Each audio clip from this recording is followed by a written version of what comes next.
For the Steelers, they've had their run. They had their fun with Big Ben Roethlisberger for almost 20 years.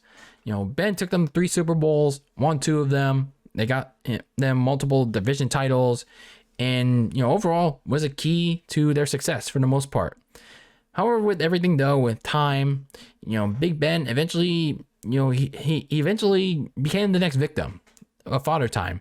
His play, his production, it dipped over the years, and let's not remember the last 2 years with his season-ending elbow injury in 2019, and then his production seriously dipping in 2020 with the large amount of turnovers and his very, very bad throws throughout that year.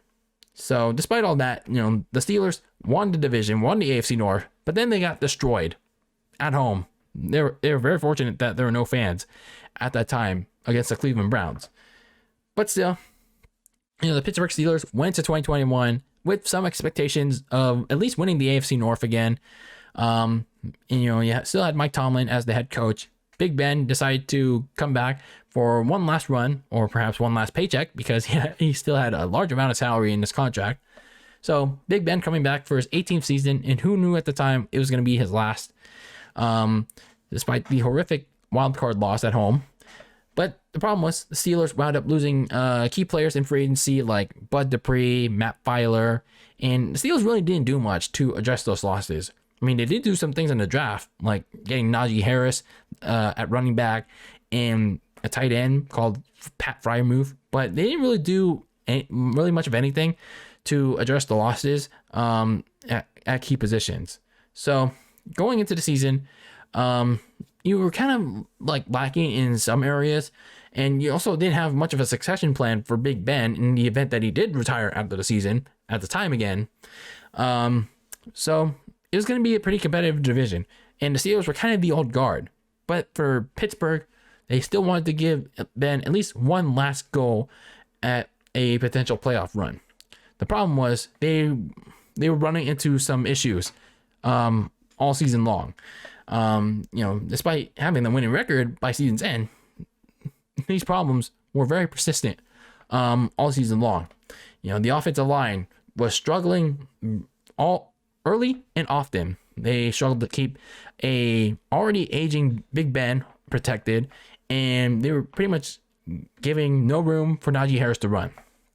The thing was trying to keep Big Ben upright, because as soon as the ball was snapped, the pass protection would immediately break down for Ben Roethlisberger. And for sometimes Ben Roethlisberger would get so rattled by the pressure, he would either get sacked or he would erratically throw the ball away. That would lead to a turnover. So if it wasn't the offense, it was sometimes the defense too that would give up some big plays and in some instances a lot of points to other teams. So there's some inconsistency of the offense that cost Pittsburgh some valuable games and put them near elimination towards the midway point of the season. But after that point, the defense, especially TJ Watt and Mike Tomlin's coaching staff, they helped turn things around. They got enough key wins late in the season to get them into the playoffs. And they also got a little bit of luck too. Sure, the quality opponents was far and few between, but when they had a pass rush, JJ Watt, Devin Bush, Cameron Hayward, that defense was they really helped them overcome the terribleness of the offense. That defense the pass rush got a lot of stops and gave them the offense the opportunities that, well, sometimes they gave away, but other times they took advantage of. Big Ben was still meh, but he made more than enough passes in the mid-range to the receiving corps that was in fact missing Juju Smith-Schuster for half the season with injury, and Chase Claypool being a disappointment in year 2. Claypool was too busy, dancing around, taunting other players. Like, really big disappointment by Claypool in year 2. So Steelers took care of business against the mediocre teams. And again, they got some help in week 18 thanks to the Colts and the Chargers to get into the playoffs.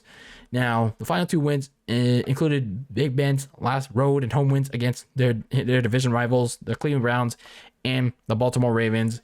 But, of course, in the AFC wildcard, the defense could only do so much to Patrick Mahomes. TJ Watt could only do so much. They managed to get a botched trick lateral play and fumble for a touchdown. But that was pretty much the ignition to the offense destroying them, pretty much. So anyway, that they got completely destroyed in the wild card round in pretty much a repeat of their Week 16 matchup. So for the Steelers, they went 9-7-1. Yes, kind of a little disappointing end to what ended up being Big Ben's last ever game. Was it a nice feel-good run for the Pittsburgh Steelers for Big Ben? Yes, but I guess for me, it was just a bigger indication that it was just time for Ben Roethlisberger to ride into the sunset.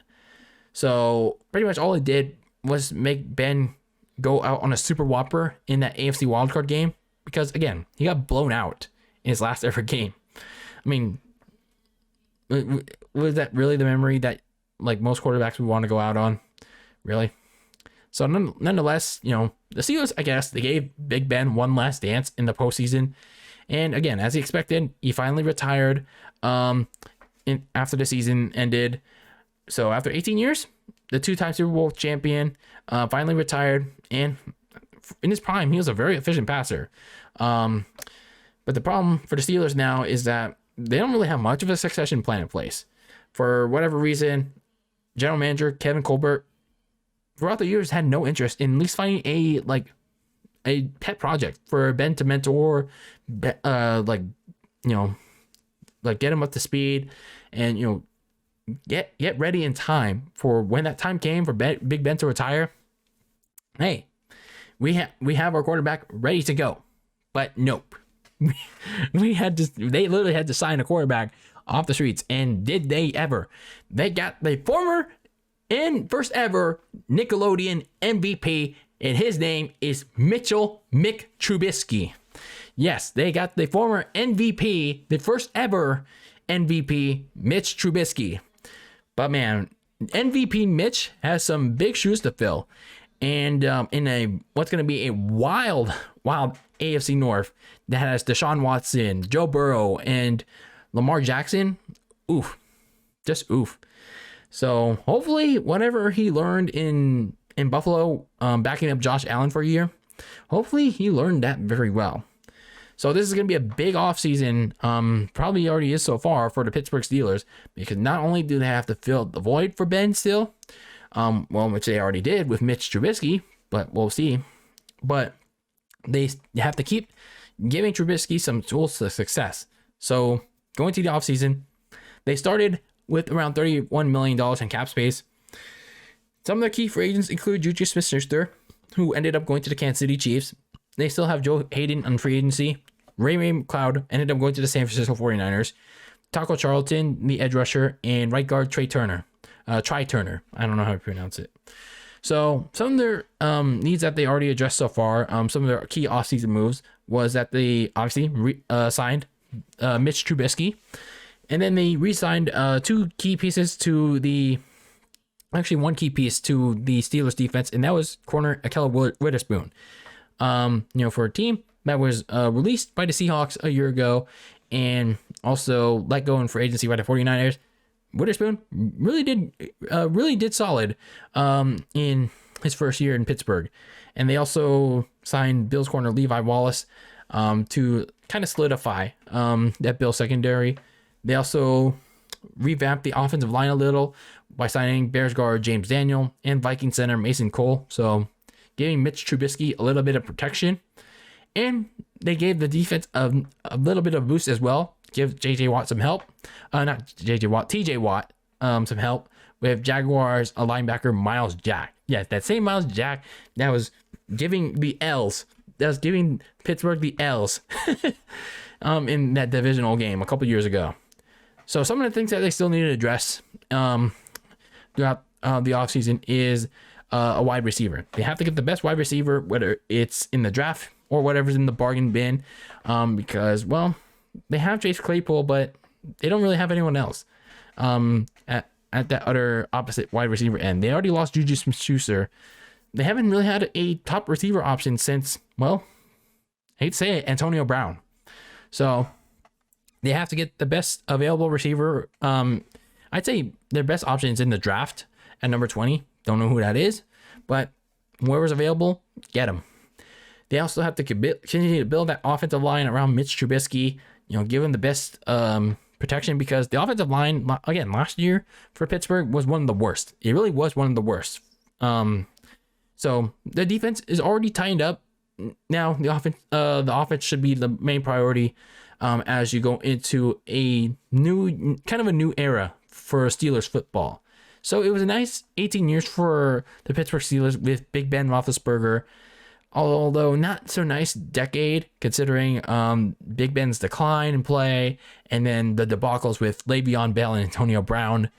But they at least gave him one last gift in a playoff game, I guess, albeit a blowout loss.